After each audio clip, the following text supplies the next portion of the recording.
les institutions européennes interdisent aux États d'emprunter auprès de leur banque centrale.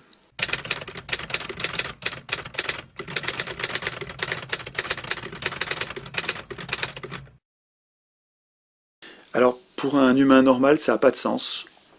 Ça ne veut rien dire. Ouais, les États ne peuvent pas emprunter auprès de leur banque centrale. Bon, ouais, et alors? Et c'est pourtant essentiel parce que on en a parlé dans d'autres entretiens.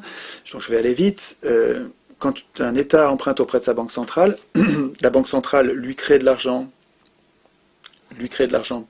pour lui, et note que l'État lui doit. Et au fur et à mesure que l'État rembourse cet argent ensuite avec les impôts ou avec les recettes de cet investissement, la monnaie est détruite au fur et à mesure, sur le même modèle que le crédit habituel et le mécanisme de la monnaie-dette. Mais la différence avec le système qui nous est imposé aujourd'hui, c'est que quand un État emprunte auprès de sa banque centrale, quand il rembourse sans intérêt. Ou il remboursera plus tard, donc il peut avoir... Donc ça, il a de la marge, il a beaucoup de marge, et puis c'est pas coûteux. C'est plus du tout comme ça que ça marche. Aujourd'hui, ça, c'est absolument interdit.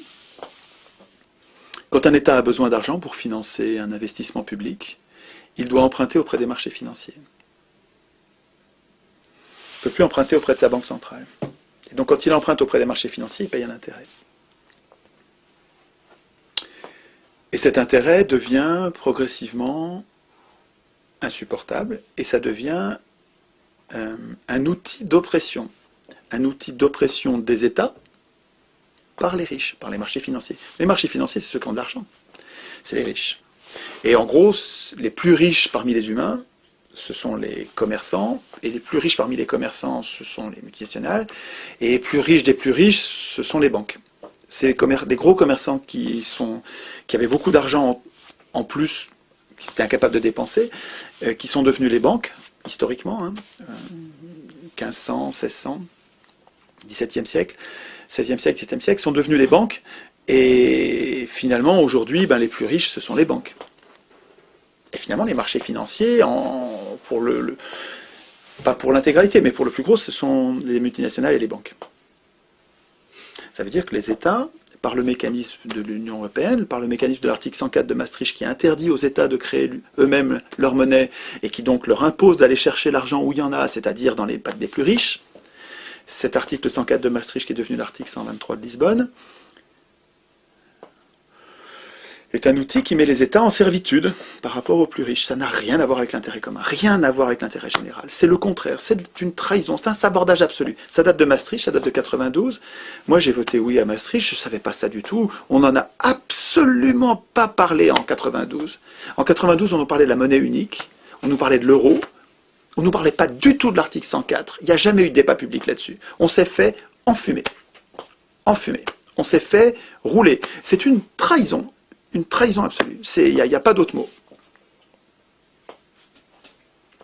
Et même en 2005, moi, je n'étais pas au courant, donc on n'en a même pas parlé en 2005 non plus.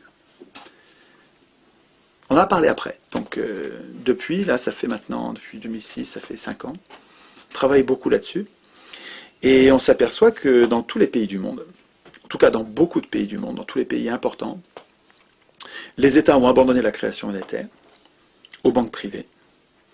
Et la dette publique augmente depuis. À chaque fois, la dette publique augmente dans des proportions extravagantes.